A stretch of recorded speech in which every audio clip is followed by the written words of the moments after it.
بسم الله kusoo dhawaada channelka waa Sahid Maxamed sidaan iga ballan qaaday maanta waxaan qaadan doonaa cashirkeeni ugu horeeyay ee econometrica econometric iyo EVU aan rabnaa in aan isku dhex wadno maadaama oo econometric iyo EVU aad loo dalbateen laakiinse waxay noqonaysaa qaybta oo practice-ka ah inaa EVU soo qaadano meelaha qaar oo cashirka la xiriira marka buugga isticmaali doono econometrica waa Gujarati waaye editionkiisa shanaad waxaa filaya inaan qadka ka heli doontaan asoo available ah haddii kalena waa nii soo dira haddaa emailkiina qaybta community ugu soo qortaan kule waa econometric waa asaasaha waxyaalaha ugu muhiimsan oo qofka hadduu rabo inuu economic oo qaybta siiba research-ka ah inuu aad u barto marka waa muhiim in oo wax ka ogaato haba yaraatee si ay kaa caawiso inaad markaa rabto inaad thesis diyaariso markaa rabto inaad research sameyso article sameyso waa inaad waxyaalaha qaar basic ah decision making ku qaadanayso waa econometric methodology marka waxaa filaya inaad ka faa'iideysan doontaan cashirkana waa inay nala dhalaata laga yaaba sharaxa laakiinse waxaan rajeynaya inaad sabartaan ilaa aad ka dhamaysataan marka noo bilaabo Okay, what is econometric? Econometric maxaa la dhahaa? Econometric wax kale maaha waa measurement waaye waxbaa lagu cabiraa scope-kaas oo ah in wax walbo economic la xiriira markaa rabta inaad gudaha u gasho ama ha ahaato inaad wax baarto oo kale waa scale-kii wax cabiraya waaye oo waxaan inay yihiin wax oo xiriir ka dhexeeya ama xiriir ka dhexeyn wax saameyn leh aan saameyn lahayn wax decision lagu qaadan karo waa markii wixii lagu cabir lahaa waa measurementkii waa marka waxaa noqonaa in cabirkii waa measurement marka measurementkaas wuxuu kaa caawinaa in wax walba rabto markaa rabto inaad baarto aad ku go'aamin lahayd waa okay so marka waa maxay definition badan jiro laakiinse mar rabna inaan definitionka ku dheeraano hal kamid ah soo qaadane waxa waa econometric waa tool waaye toolkaas oo badanaa oo soo dhexmaraayo economic theory jiro economic theory-gaasi kadib wuxuu isku bedelayaa mathematics ama process mathematics markaa marsiiso kadib aad decision making ka qaadanaysaa kadib waxaa ku apply garaynaysaa noloshii ama research caadiga ah oo decision making ku gaar lahayd okay marka econometric waa dhimaan waa waxa waa inaad economic theory-gaaga iyo mabaadi'da aaminsan tahay in xiriirada ka dhexeeya oo kale dhaqaalaha meelaha inaad adiga aad soodatada soo aroorayso kadib aad theory-ga ku dabaqdo kadib markaas theory-ga ku dabaqdo inaad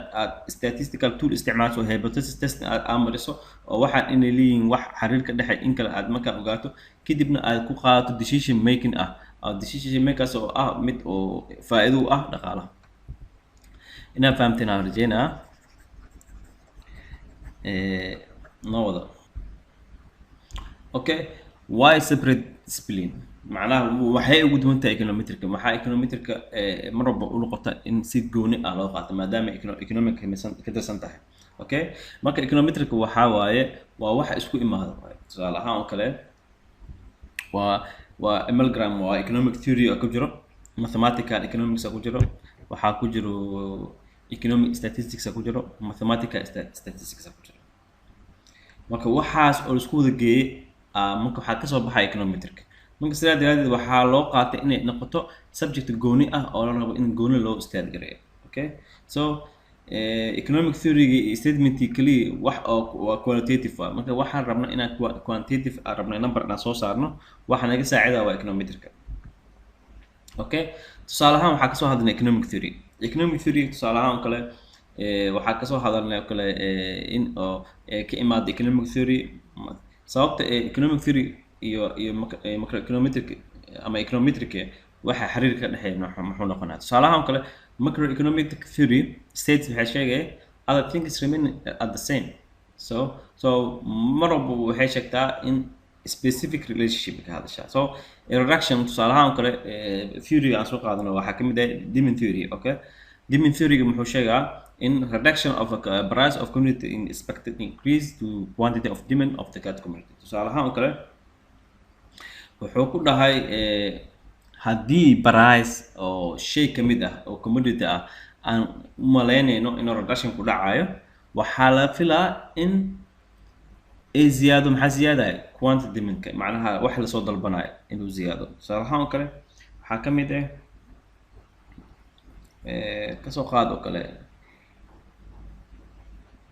khudaarta oo kale hadda khudaar tufaaxa oo kale maybe hadda halkii xabo waxaa laga yaabaa $7 oo kale inuu joogo okay haddii lagu dhaho 3 xabo $1 ah 3 xabo $1 hadda lagu dhaho waxaa laga yaabaa meesha ka qaadan lahayd $1 inaad ka qaadato $3 ama $4 inaad ka qaadato maxaa yeelay qiimihiisa jaban marka waxaad isdhehaysaa qiimaha maadaama uu jaban yahay wax badan qaado laakiin marka hore waxaa ku xadidaya qiimihiisa sare u kacnaa halkii tufaaxa $1 ahaa marka halkii tufaax waxaa lagu dhahay waa 0.2 oo kale oo 0.2 waay 0.2 iyo 0.5 farqiga u dhexeeya marka sidaa daraadeed waxaa laga yaabaa inaad 3 xabo aa qaadato maxaa yeelay qiimihii mar walba arki jirtay qiimo ka yar oo ku imaaday marka adigna mar walba diminkaaga waa badanay marka theorygaas waxaa la dhahaa demand theory okay marka theorygaas wuxuu sheegaa xiriirka ka dhexeeya ama inaad tahay positive and negative but laakiinse numerical measurement of relationship between two ma sameynayo sidaa daraadeed yaa sameynaya marka econometricianka marka wuxuu saaraa number uu soo saaraa marka number okay imaano qaybta mathematical economics maxaa dhahnay asigina qayb ka mid ah econometrical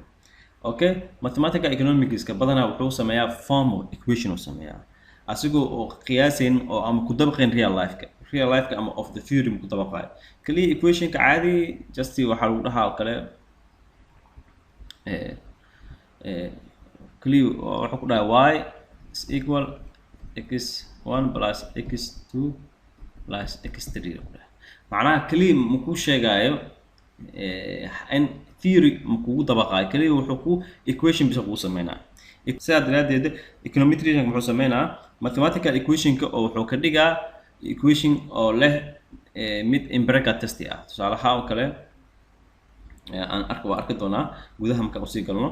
marka asiga wuxuu u isticmaalaa sida empirical measurement caadi u fiirina okay economic statistics is mainly concern of the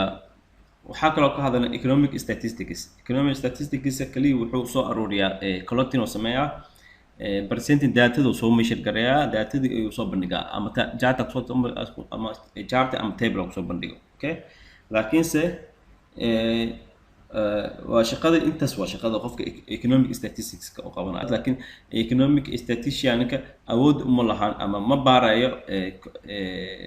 datadaas uu soo aruuriyay inuu ku testagareeyo economic theory maxaa yeelay asi data wuxuu soo saaraa oo national data ah ama data ciirin ah ama ahaato inflation ama ahaato GDP ama ahaato consumption kaliya meesha kaga haraa laakiin qofka econometrica kale yaqaano wuxuu sameynayaa inuu toolkaas uu qaadanaa wuxuu ku soo saaraa method oo ku iwaanayo nature-ka economic datadaas ma leedahay data oo ma sare u kaca ahayd ma hoos u dhaca ahayd macnaha wuu sii fadhigaa macnaha maxuu ka bixinaa macluumaad fara badan okay marka methodology econometric meeqa u kala baxaa buuggan marka ka hadlayno wuxuu soo qaadanaa laba method oo ah traditional ama classic-kaas u taqaano ama hal method oo soo qaadanaa tradition-kaas oo ah 8 step la maraayo 8 step oo behavior economic la maraayo tusaale ahaan kale wuxuu ku dhahaa traditional econometric methodology wuxuu ka koobnaanaa inta marka hore inaad qeexdo theory inaad sheegto ama statement inaad sheegto inaad dhahdo oo kale xiriir noocaas ama theory jiro oo markaas la test gareeyay ama theory markaas jiro oo la og yahay ayaa ku dabaqaysaa marka hore soo qaadanaysaa theorygaas markaad soo qaadato waxaad u sameynaysaa mathematical model marka u sameyso teeda kale kadib waxaa sameynaysaa econometric u bedelaysaa model kadib datadii aad soo qaadaysaa datadii markaa soo qaado oo 4 ah step shanaad wuxuu noqonaa inaad estimate gareyso parameterka oo ah interceptiga iyo slope-ka inaad estimate gareyso kadib qaybta lixaad wuxuu noqonayaa inaad hypothesis test ah inaad waxaan aad baarayna inay theory-geena inuu xiriir la leeyahay in kale macnaha hadduu theory-gii qaabka uu soo jeediyay hadduu ka duwan yahay macnaha waxaa waaye reject waaye hadduu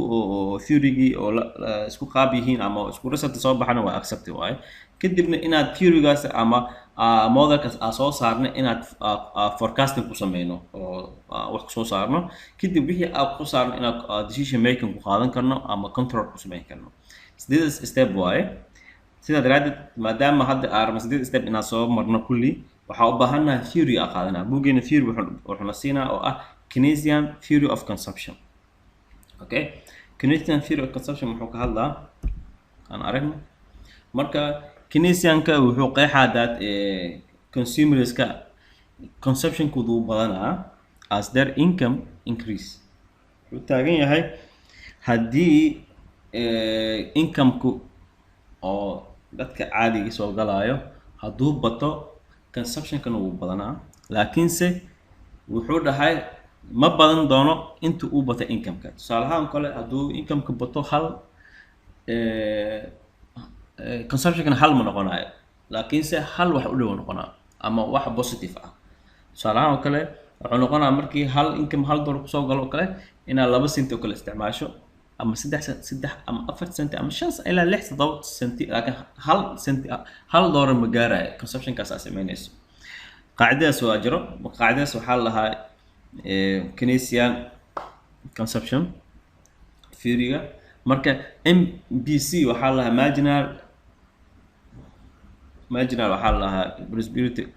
consumption kale marka wuxuu ka hadlaa rate of consumption ka hadlaa haddii change income isbedelo maxaa isbedelaya okay so specification of model of mathematical model-ka waa qaybta koowaad marka qaybta koowaad maxaa ka sheegnay waxaa soo qaadanay theory-gaas oo ahaa Keynesian theory of consumption oo ahaa sanaamunta theory muxuu qeexay in oo haddii uu kordho income-ka waxaa kordhi doono consumption-ka laakiin ma kordhi doono intii uu kordho income-ka okay waa theory taagan waaye qaybtii labaad aan tagaynaa marka qaybta labaad muxuu ahaa inaan qeexino mathematical model consumption aan sameyno ama single equation model ah tusaale ahaan kale y waxaa noqonaya equal a plus beta 1 x okay so y muxuu taagan yahay y-geena wuxuu taagan yahay waa consumption expenditure oo ah dependent variable waaye x na waxaa noo ah income oo ah independent ama explanatory variable sida u taqaanaba eedaas waxay noo tahay waa intercept waa meeshii oo ka kacaysa waaye number data halka beta 1 oo ah slope-ka oo coefficient ah oo ah farcelinta oo ku dhacayo hadduu oo x isbedelo y intuu soo bedelayo ka hadlaa so waxaa rabnaa inaan mission galeyno beta 1 inaan soo saarno okay hadda waxaa sameynay step 1 oo theory keenay step 2 oo ah inaa mathematical model aan sameynay step 3 aan fiirino okay intaan step 3 tagin waxaa fiirinaynaa income-ka iyo consumption-ka okay so marabo income-ka oo kordho consumption-ka uu kordhaa halkan aan ujeeda beta 1-ka waa meesha intercept waa meesha ka kacayo waa number-ka halkaana waa meeshii uu markaas slope-ka waaye slope marabo waxa isbedelo kan kala farcelintiisa intuu isbedelayo sheegaa okay specification-ka imaano marka imaano economic mathematical model soo hadalnay econometric model akalena of consumption econometric model iyo mathematical model waxay kala duwan yihiin mathematical model waa exact model waa tusaalaha kale waxay ku tahay macnaha modelkaas wuxuu sheegaa in boqolkiiba boqol modelka xisaabta haday soo baxda boqolkiiba boqol waa saxan tahay laakiin econometric model waxa la dhahaa in waa inexact number wax exact la dhahaa ma jiro waxaan hadduu consumption income-ku saameyn uu leeyahay waa sax laakiinse waxaa jiro waxyaalo kale oo consumption-ka saameyn ku leh aan ahayn income-ka marka waxyaalahaas kale oo qofka econometrician-ka uu tixgelinaa marka wuxuu rabaa waxaas oo kale in uu jiro sidaa daraadeed waxa la dhahaa boqolkiiba boqol oo model ah oo boqolkiiba boqol oo sufficient ku ah ma jiro marka waa inexact number one okay so relationship between economic variable are generally inexact okay in addition to income other variable affect the consumption expenditure for the exam of size of family saameyn karo age of member of the family saameyn karo family region saameyn karo marka waxyaalahaas saameyn karo consumptionka kaliya maaha in income-ka hadduu qofka uu helo in uu isla markii saameyn boqolkiiba boqol ku yeelan doono ee consumptionka waxyaala kala jiro oo consumptionka saameyn ku yeelanaya sidaa daraadeed waa in la tixgeliyaa markii econometric la joogo okay to allow this exact relationship waxaan sameynaynaa marka equationkeen maxaa farqi u dhexeeya markaa fiirs kii hore ka muxuu ugu duwan yahay marka kii hore aan fiirino kii hore waa kana oo mathematical modelka ahaa iyo midkii dambe oo ah econometric maxaa ugu duwan yahay waxa ugu duwan yahay waxaa waaye u raacsan us maxaa waaye us waxaa lahaa disturbance ama errorkaas oo ah in random stochastic variable gala variable walba oo random ah oo ay kala xariir u leeyahay consumptionka meesha u gala macnaha wax walba uu saameyn ku lahaa marka meesha xisaabta mar walba boqolkiiba boqol waxa la soo baxay marka mar walba waxaa jira error dhacay errorkaas wuxuu galayaa u ama disturbance error oo kala okay antagno so econometric model of Keynesian consumption function muxuu ka hadlaa example of linear regression ka modelka aan fiirino wuxuu baaraa x iyo y hasanaa marka halkan markaa taagan tahay soo ma jeeda dhibcahaas waxaa waaye waa error waaye maybe mar walba ma jiro wax oo boqolkiiba boqol ah marka mar walba waxaa laga yaabaa isbedelka oo saameynta uu dhacayo farqi aa dhaxaaya marka variances mar walba uu jiraa marka waxaa la dhahaa in exact number boqolkiiba boqol econometric ma soo baxayo mar walba okay so that markii aan kasoo hadalnay theory kasoo hadalnay mathematical kasoo hadalnay econometrical kasoo hadalnay model hadda waxaa joognaa data u baahanay so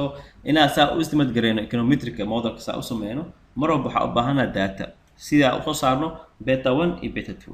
oo kala ah interceptiga iyo slope-ka so that waxaa u baahanaa data u baahannahay kaas oo aan marka dambe aan ku importantiga aan kusoo saarin analysis aan ku sameyn doono so waxaa haysanaa data oo 1960 iyo 2005 oo ah US economy ka hadla buuga soo qaadanayo okay marka y of table aggregate waaye personal consumption expenditure ka waxaa noo ah dependency y noo ah x variable waxaa noo ah gross domestic product oo u taagan aggregate income u taagan yahay okay measurementin waxaa waa 2005 ilaa 1960 ilaa 2005 waa time series waa data aad u dheer waaye okay so waxaa jiro 2000 waxaa waaye constanty waaye ama sida loo yaqaano real GDP waaye marka real iyo nominal GDP hore ugu soo hadalnay cashirkeena oo YouTube soo dhignay oo macroeconomic marka waa ku laaban kartaa si aad u kala ogaato real iyo nominal GDP maxaa la kala lahaa okay hadda waqti badan inaan gasho marabno gudaha aan galno daatada waa kaas daatadan buuga soo qaadanayo waxaa excelka geliyay oo waxaa ka dhigay EView ka dhigay marka asoo EView waa practice gareyn kara waa sameyn doonaa sida aad soo saarno parameterka beta 1 iyo beta 2 marka cashirka marka dhameeno gadaal dambe ka qaadan doonaa practice-ka marka waxaa rajeynayaa in aad si socon doono okay qaybta shanaad waa tagaynaa qaybta daatada soo baxana daatada haysanaa maxaa sameynaa waa estimate gareynaynaa okay estimation of econometric model as sameynayna okay we have data our next test is to estimate the parameter of the consumption fraction the numerical estimation of the parameter give empirical contact of the consumption fraction note that the statistical technique regression analysis is the tool of user to obtain the estimate so waxaa haysanaa datadii waxaa sameynayna regression analysis sameyn doonaa regression analysis asoo badan oo faahfaahsan jabtara soo socod ku qaadan doonaa waata inaad dib uga marno kadib saa u soo saarno parameterka marka waxaa isticmaalaynaa regression analysis marka ana YouTube waxaa isticmaal doonaa EView isticmaal doonaa daatada waa haynaa waa qaabka ku imaaday interceptiga iyo slope-ka waa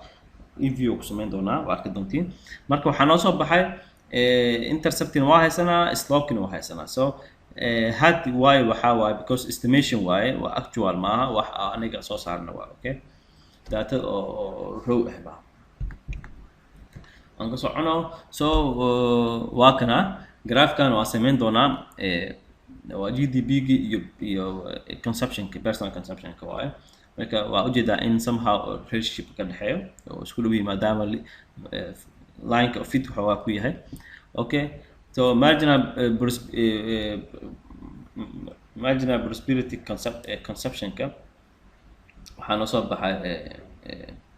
0.7. Okay, so marginal possibility consumption-ka waxaa noo soo baxa moos hore 0.72 oo ah boqolkii 22 boqol waa soo baxay. Okay, so micneed maxaa waaye $1 oo income haddii soo galo waxaa isticmaali doonaa 0.72 cent. taas waa micnaheed markii fasiro macnaha modelka. Okay, so micnaheed waxaa waaye that increase in real income of $1 led an average to increase of about 72 cent in real consumption. Okay, waa haysanaa MBC-ga waa haysanaa marka waxaan rabnaa inaan sameyno hypothesis-ka waxaa soo saarna ma yahay wax oo la qaadan karo iyo in la qaadan karin. Okay, so that's to find out whether the estimation of 10 in equation are in accord to expectation of the theory. So it's being tested. Keynesian expected to MPC to be positive and less than 1. So معناه maxaa waaye marka hore maxay sheegay theory wuxuu sheegaya in haddii oo income uu kordho hal mid in uu kordho doono consumption-ka laakiin mid aan la mid ahayn halkii number uusan ahayn ka yar laakiin oo kan positive ahaan doono. waa tabtiya soo baxday boqolkiiba 72 soo baxday boqolkiiba 100 ma gaarin laakiin boqolkiiba 72 waa positive waan la qaadan karaa. marka waa qaadan doonaa maadaama theory-gii uu dabaqay modelka soo saarnay. Okay, so forecasting iyo prediction muxuu noqonaa so waxaa sameyn doonaa marka maadaama modelkeena la qaatay waxaa sameynaynaa daatadii haysanay GDP oo kale 2006 oo kale data helnay waxaan rabnaa inaan soo saarno consumption-ka soo noqon doono. Okay, marka booskii oo modelkii waxaa gelinay booskii GDP-ga actual-ka gelinay markii isku dar waxaa soo baxay 7870 oo ah consumption-ka intuu noqon doono oo 2006. so 7870 soo baxay laakiin sida actual-ka daatada ciriinka waxaa soo baxday oo ah 8044. taas macnaheed waxaa waaye waa under predicted waaye macnaha sidii intii la filinayay inkero soo saaray marka error jiro errorkaas wuxuu noqonayaa 174 oo bilyan oo error dhacay oo ah farqi u dhaxeeyo wixii anaga soo forecast galanay iyo wixii oo actual-ka ahaa sidaa daraadeed 70kaas waxaa loo qaadanaa inay error tahay oo error factor loo qaadan doono. Okay, so haddaan rabno in income multiplier soo saarno income multiplier maxaa waaye wuxuu sheegaa haddii uu $1 oo income ah qofka qaato income-kiisa kale wuxuu noqon doonaa 2 jibaar ama 3 jibaar noqon doonaa oo income ah had meel gelisay wuxuu keen doonaa maybe more than $1 halkaas $1 wax ka badan oo keen doonaa $1 ama gashatay oo kale halkaas $1 faa'iido heshay halkaas $1 faa'iido heshay halkaas $1 faa'iidada waxaa sii gelisay investment markaa geliso halkaas $1 marka waxaa laga yaabaa halkii $1 ma ka badan ku soo celinaa marka multiplier taas laga wadaa oo hadda aniga waxaa haysanaa sidaad soo saarayno multiplier maxaa lagu helaa hal oo loo qaybiyo hal oo laga jiro MPC aniga maxaa haysanay 72 haysanay ku bedel waxaa soo baxay 3.57. taas macnaheedu waxaa waaye halkii $1 wuxuu kici doonaa 3.57 uu noqon doonaa multiplier-kiisa. Okay, so maadaama hadda forecasting ka sameynay waxaan rabnaa in decision making lagu qaato salaamka modelka maadaama model shaqeynayo oo theory-gina uu waafaqsan yahay ina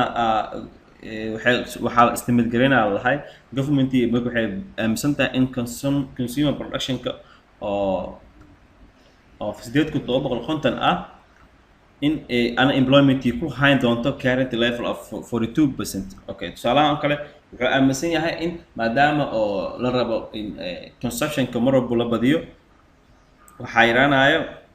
lacagta soconayso waxaa yaraanayo in unemployment rate-ka yaraanayo sidaa daraadeed waa in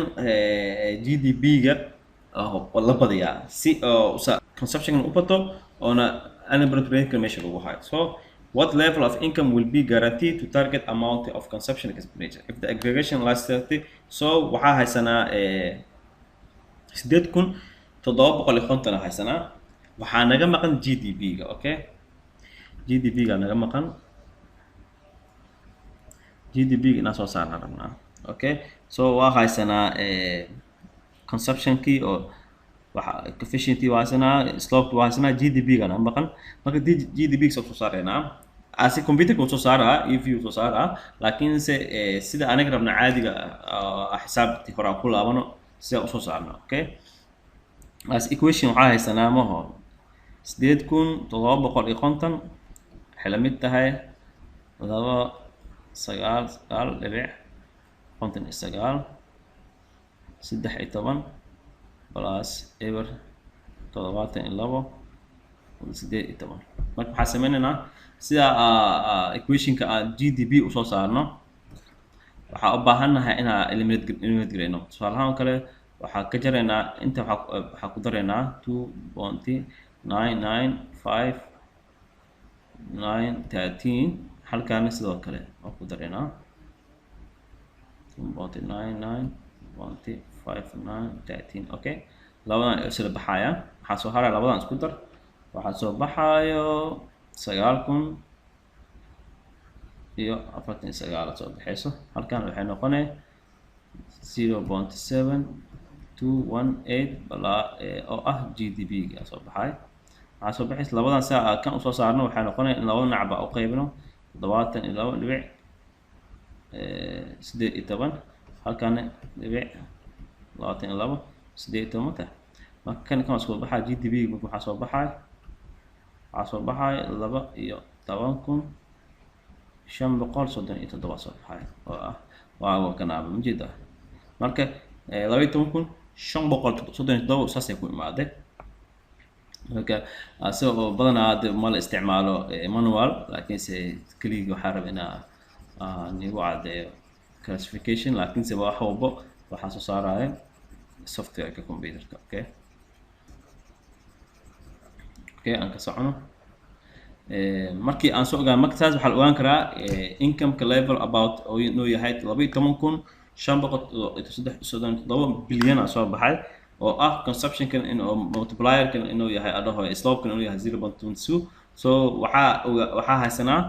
so waxa ogaan karnaa calculation kaas inuu yahay calculation mar walba lagu control karo waana la qaadan karaa waana in oo lagu control x ama y lagu control so waxaan controlna x sida level target ugu gaarno y so waxa u baahanahay mar walba in GDP ga aan controlno sida sida targetkeena u gaarno consumption-ka uu ahaado mid oo fixable ah oona 44.2% of unemployment rate kan lagu hayo okay so methodology aan soo hadalnay inta ku koobnay waa maxaa qeexnay economic theory qeexnay mathematical model sameynay economic model sameynay data soo qaadnay datadii waxa parameter 1 iyo 2 aan soo saarnay ama intercept slope soo saarnay hypothesis go'aan ku qaadanay in aan qaadan karo theory in kale forecast na sameynay kadibna modelkii waxa ku sameynay control policy purpose ku sameynay intaas waa qaadanay cashirkeena koowaad intaas oo ka kooban yahay hadda waxaa gal doona qaybta practice-ka ah sida oo soo saarno sida ku imaaday intercept slope-ka iyo graph-ka si lagu sameeyo labadaas aan tagi doonaa marka nagay qaybta view so waxaa haysan daatada inaan soo qaadan waaye waxa file dhexeysa view waa kana hadda hore u arkin waana qaybtan comment-kii lagu qoraa qaybtan waa qaybtii data soo bixisay marka halkan file waaye edit halkan object quick ana aad loo isticmaalo asna oo ku anfaca marka maadaama waxa soo gal doona hadda tagno qaybta open waxaan rabnaa data oo view marabno maadaama datadeen ay tahay data excel ah marka waa foreign data waaye aan ku dhufano datadii aan tagno meesha file-ka ku jirta aan aadno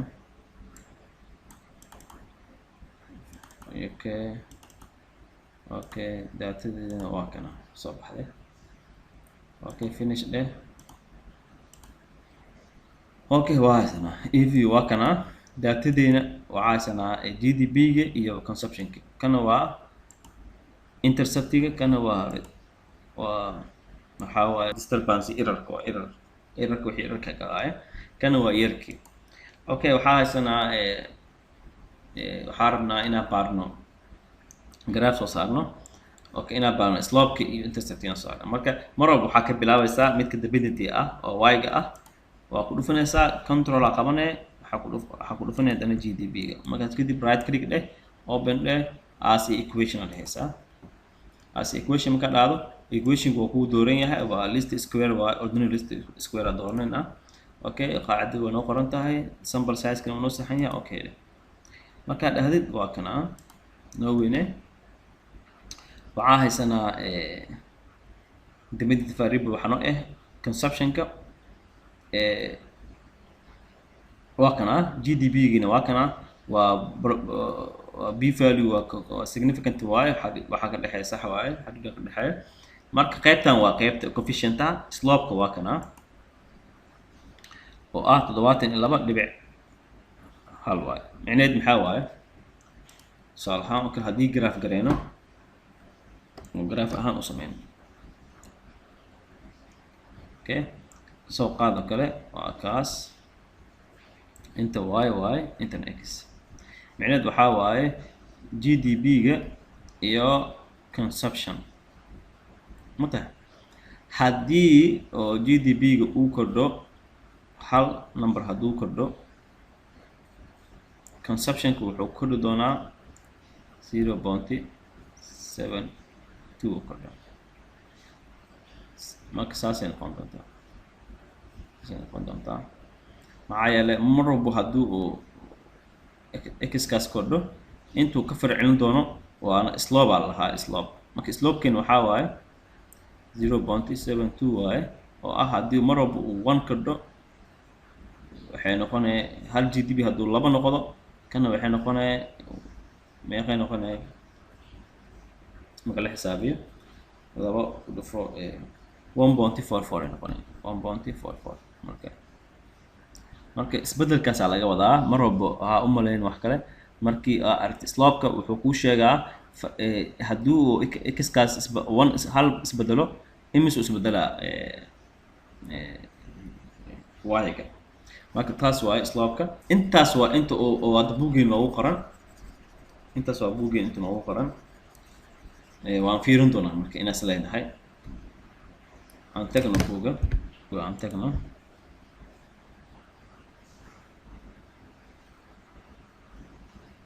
soo jeedin marka maxay ku soo baxday hadaa rabta inaad ogaato processkaas la raacay wax kale maaha waana slope-ki intensity si loo soo saaray waa ogaanay hadda waxaan rabnaa inaan sameyno graph-ki oo ah buugga qora oo kale graph aad dhehaysaa GDP ga isoo horumaray xaggan skee maadaama asiga maraayo hoos okay kudhufo graph in online-kaas ama waxaa tegaynaa scatter tegaynaa meeshaan oo fit line-ka waxaa ka dhigtaa regression line kadib okay okay waa kana saasa graph loo soo saaraa markaa fiiriso buugga graphkiisana isla fiiri soo ma jeedin soo gaabi waa kaas farqiga marka almost waa same waaye markaa fiiriso 8,000 12,000 markaa fit ka fiirisidna waa same line oo raaca marka saasaa graph loo sameeyaa parameterkana iyo slope-ka iyo intercept-ina EV qaabkaas loo soo saaraa waxaa filaa intaas intay useful tahay haddaa fahmin comment igu soo qor oo arki doonaa marka wixii markaas fahamsanaa laga soo jawaabaa casharkeena oo koowaad intaas ku ogyahay haddii aad ka heshay ama ka fahamtay please like sar asxaabta danaynaysa inay econometric wax ka bataan la share garee halkaas kusoo gabin doona casharkeena sidaas ay nabadgelyo